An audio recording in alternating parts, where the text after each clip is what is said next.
ทุกคำบ่นว่าคือความปรารถนาดีใช้ความเมตตาปราณีคอยชี้หนทางเดินให้ร้อยเหนื่อยพันหนักกลั่นเป็นรักและภูมิใจเพื่อทำหน้าที่ยิ่งใหญ่เป็นคนผู้ให้วิชาทุ่มเทเพื่อสิ่งจากจิตวิญญาณของครูแสงเทียนเพื่อการเรียนรู้ยังสู้ยังสั่งเรื่อยมาให้สิ่งถึงฟังด้วยแรงหวังแรงศรัทธาเหนื่อยกายและใจภาวาเป็นสุขอยู่ทุกนาทีความภูมิใจไม่ได้อยู่ในการไหว้ครูแต่อยู่ในวันที่รู้ว่าสิทธินั้นไปได้เพื่อจะนำแรงยังไม่สุดแรงที่มีก็พิมพ์แม่พิมพ์วันนี้ยังพิมพ์คนดีสุดแรงหัวใจทุกคนคือสิ่งตลอดชีวิตของครูถ้อยคำชื่นชมเชิดชูไม่ต้องให้ครูก็ได้รู้เด็ก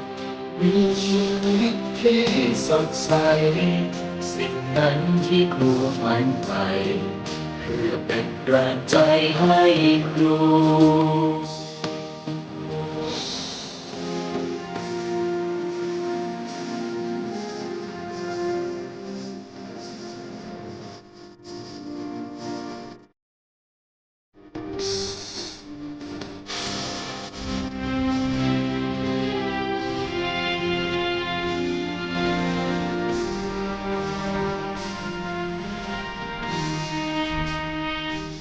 ความ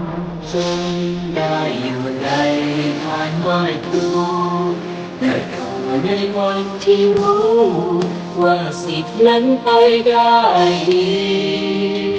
และจะกำลังยังพายสุดแรงที่มี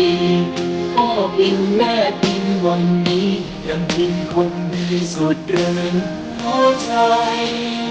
ทุกคนคือสิ่งตลอดชีวิตของครูถ้อยคำชื่นชมเชิดชูไม่ต้องให้ครูก็ได้รู้มีชีวิตที่สดใสสิ่งนั้นที่ครูฝันใฝ่เพื่อเป็นแรงใจให้ครูรู้มีชีวิตที่ก้าวไกลเป็นคนที่ดีใหญ่นั่นคือรางวัล